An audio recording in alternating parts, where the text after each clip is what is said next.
Assalamualaikum warahmatullahi wabarakatuh. Selamat pagi anak-anak. Semoga semua tetap dalam keadaan sehat walafiat tanpa ada yang sakit satupun. Amin ya rabbal alamin. Di pertemuan ini Pak David akan membahas tentang teori musik ya. Ini kita belajar seni budaya di wilayah seni musik. Oke ya. Tapi sebelumnya kita belajar lebih dalam, alangkah baiknya jangan lupa like, komen, dan subscribe ya di channel ini ya. Semoga kedepannya tambah berkembang lagi dan tambah materi-materi yang mudah dipahami oleh anak-anak lagi. Oke, terima kasih. Materinya adalah teori musik. Ini saya susun sendiri. Di sini bawahnya ada banyak sekali alat-alat musik ya. Ada gitar, kemudian ada drum, ada kontrabas, kalau yang besar kontrabas, kalau yang kecil biola, terus ada piano juga, kemudian ini gambar tanda dinamik ya namanya ya, terus yang terakhir itu ada trompet. Next,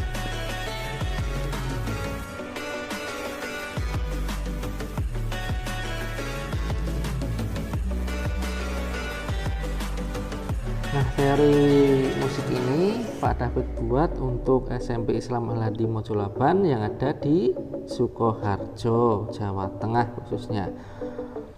Yang pertama, mengidentifikasi unsur-unsur dasar musik. Nah, unsur-unsur dasar musik itu apa aja sih? Yang pertama, nanti siswa dapat mengidentifikasi nomor 1, nama garis dan spasi nada. Maaf Pak David ulangi, nama garis dan spasi para nada. Bentuknya seperti apa nanti kita bisa lihat di slide berikutnya. Yang kedua ada tanda kunci. Yang dimaksud di sini adalah tanda kunci di dalam notasi balok. Terus poin berikutnya notasi penuh, setengah, dan seperempat. Materi pembelajarannya kita akan bertemu dengan 3 poin ya. Yang pertama tentang para nada, terus yang kedua ada tanda kunci, yang ketiga ada notasi. Nah, di slide ini Pak David akan beritahu ya bahwa ini namanya garis para nada ya, nama garis dan spasi. Yang putih ini namanya garis para nada atau sangkar nada. Fungsinya untuk menaruh notasi balok yang ada di musik. Jadi misal kalian nanti membuat notasi balok, tahap pertama adalah menggambar garis para nada ini ya. Terus cara menghitungnya gimana Pak? Itu menghitungnya dari bawah. Tapi sebelum kita tahu cara menghitungnya, Pak David jelaskan dulu. Lah, dalam istilah notasi musik balok ya, para nada itu jumlahnya ada 5 baris. Yang hitam itu dihitung 1. Bentar, Pak David aktifkan pointernya ya. Dari bawah ya, 1, 2, 3, 4, 5. Ada 5 baris ya. 5 baris yang horizontal. Ini sebagai tempat untuk menuliskan notasi balok. Nah, para nada ini juga disebut sebagai sangkar nada atau balok not, sehingga not dapat diletakkan di garis atau di spasi. Ini namanya garis. Yang hitam ini garis. Terus yang putih namanya spasi. Ini spasi. Garis, spasi. Berarti di garis para nada itu ada berapa baris? Baris 1 paling bawah. Baris 2, 3, 4, 5. Ada 5 baris ya. Kemudian ada berapa spasi? ada 4 spasi. Dihitung spasi yang ini. Nah, ini ya, putih ini ya. Mulai dari sini ya. Spasi 1, spasi 2, 3, 4, ada 4. 5 baris dan 4 spasi ya. Setelah kita ke garis paranada, tahap berikutnya kita belajar bentuk kunci G di dalam notasi balok. Nah, kunci G ini adalah sebuah gambar yang terletak di awal paranada yang menunjukkan bahwa nada yang tertulis adalah pada wilayah suara tinggi atau sopran. Tempatnya di mana kunci G? Sebelum ke tempat, ini bentuknya ya seperti ini ya. Kunci G seperti itu. Nah, ini seret. Nah, bentuknya seperti ini ya. Alur membuatnya seperti ini, seret dari bawah ke atas. Nah, nanti di rumah bisa dicoba di kertas ya, mulai dari sini, melungkur sini, naik. Nah, bentuknya akan seperti itu. Itu kunci G di dalam musik balok, notasi balok. Kemudian kalau ditempatkan di garis paranada seperti apa Pak? Seperti gambar ini ya. Ujung ini yang ini berada di pas garis kedua. Nah, ini ya. Nah, pas garis kedua. Dan yang paling atas ini harus keluar dari garis kelima. Yang paling bawah juga harus keluar dari garis pertama. Terus kunci G-nya di mana? Kita lihat di sini ya. Kita lihat di panah ini. G itu letaknya nanti di garis kedua. Di sini tempatnya. Nah, oh kan, jalan kan? Oh, di tempatnya di sini. Ya. Perlu kalian ingat, kunci G itu tempatnya pasti di garis kedua. Kalau gambar kunci seperti ini, pasti G-nya berada di garis kedua. Kamu sini paham ya? Bunyi anyway, biar gampang. Kemudian tahap selanjutnya, nama garis dan spasi pada kunci G.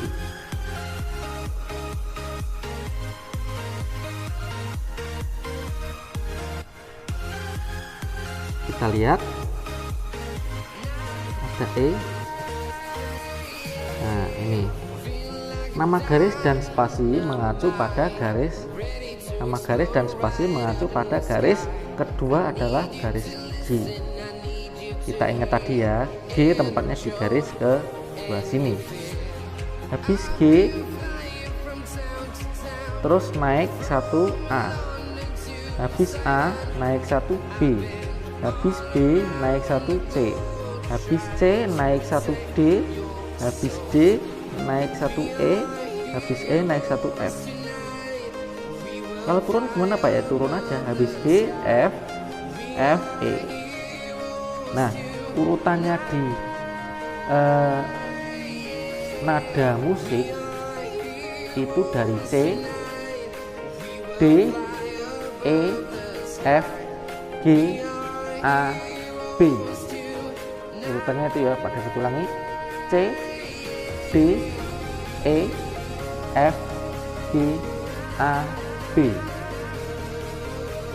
Makanya habis G langsung A ya, G, A, B, C, D, E, F. Kalau turun G, F, E. Itu nama garis dan spasi pada kunci G.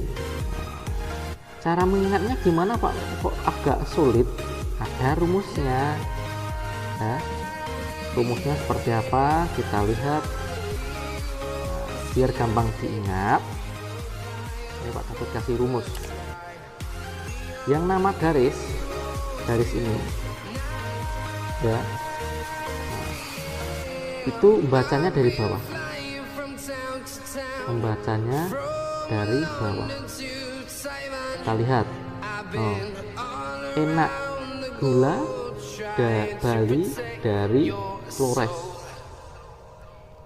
Cara untuk mengingat gampang, E, G, B, D, F. Garis pertama ini E, garis kedua G, ketiga B, keempat D, kelima E. Enak gula Bali dari Flores. Kalau garis, nama garis ya, nama garis ini. Kemudian kalau nama spasinya, spasi kan di sini. Ini ya. F A C E. Gampang aja. Ini F A C E. Fast ya. Fast dalam bahasa Inggris, dalam bahasa Indonesia artinya wajah atau muka. Kalau garisnya ini enak gula Bali dari Flores, E, G, B, D, F. Kalau dari spasi, fast, F, A, C, E. Paham ya? Mudah diingat. Untuk memudahkan diingat ya harus dikasih singkatan-singkatan seperti itu ya.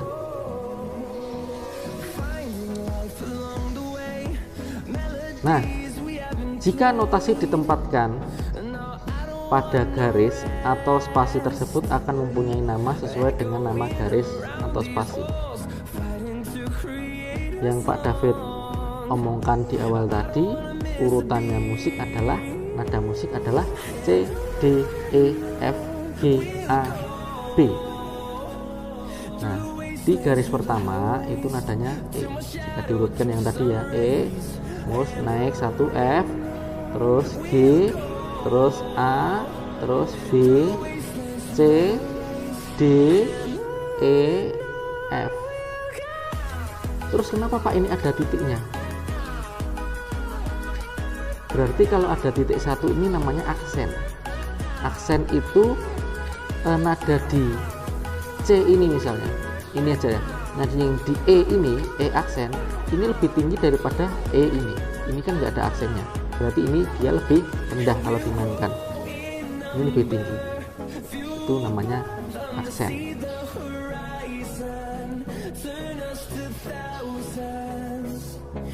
Kemudian lanjut, nama garis dan spasi pada kunci G. Nah, udah urut ya.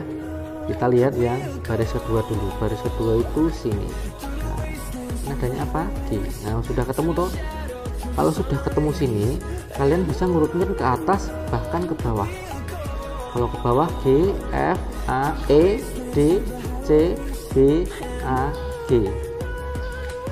Kalau atas A, B, C, D, E, F, G, A, B, C, D, E.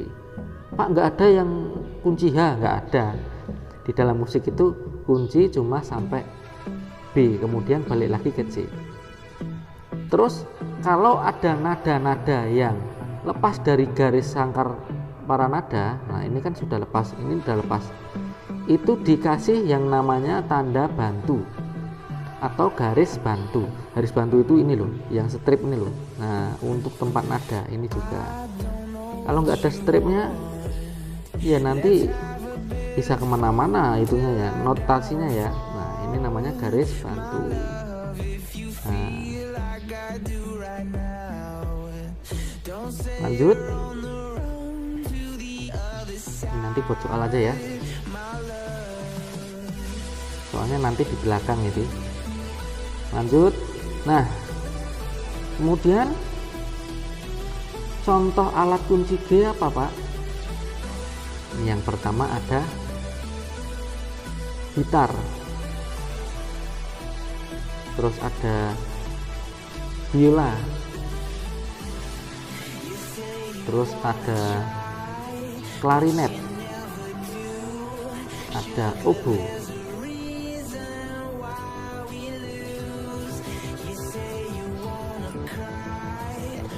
Selanjutnya ada contoh alat musik yang menggunakan kunci G.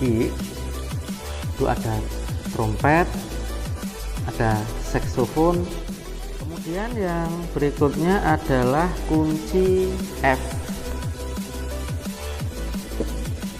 Kunci F ini ya. Kunci F adalah sebuah gambar yang terletak di awal para nada yang menunjukkan bahwa nada yang tertulis adalah pada wilayah suara rendah atau bass. Nah, tanda F ini sering juga disebut dengan tanda kunci bass atau bass clef. Digunakan untuk nada rendah. Pada awalnya tanda kunci ini juga terbentuk atau berbentuk huruf F ya. Dan dengan perkembangan sejarah kemudian mengalami beberapa perkembangan atau perubahan sehingga mencapai bentuk yang seperti ini. Bentuknya seperti apa sih Pak? Kita lihat. Nah, ini kunci F pada notasi balok. Bentuknya seperti ini.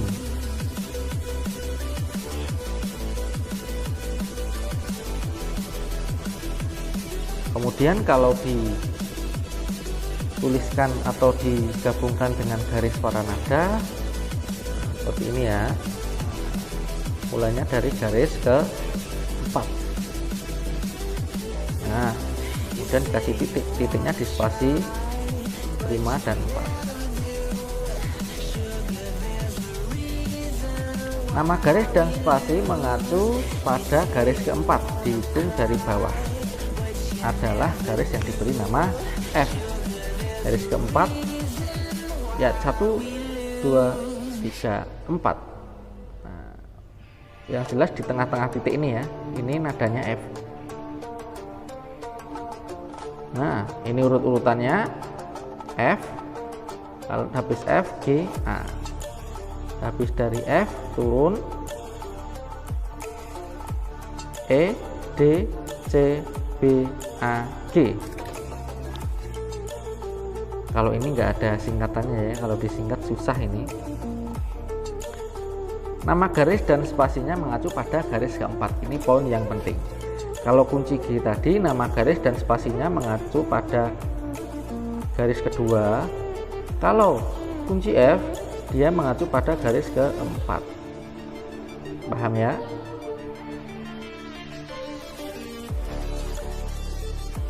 Ada B dan sebagainya.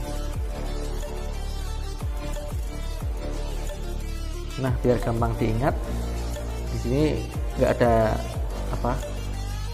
singkatannya, cukup yang nama garis ada G, B, D, F, A. Kalau yang nama spasi A, C, E, G. Jangan lupa membacanya dari bawah.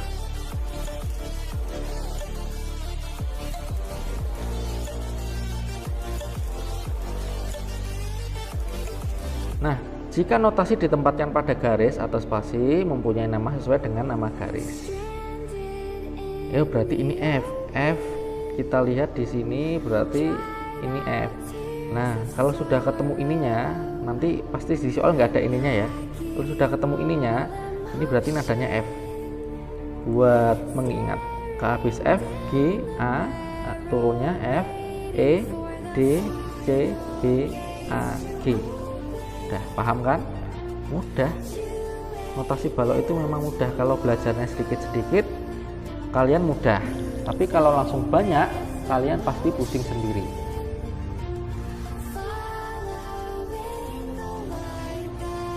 Ini nanti buat soal saja. Nah, urut-urutannya seperti ini ya. Tadi sudah. Nah, contoh-contohnya, contoh alat musiknya yang menggunakan tulisan kunci F itu ada cello, ada kontrabas,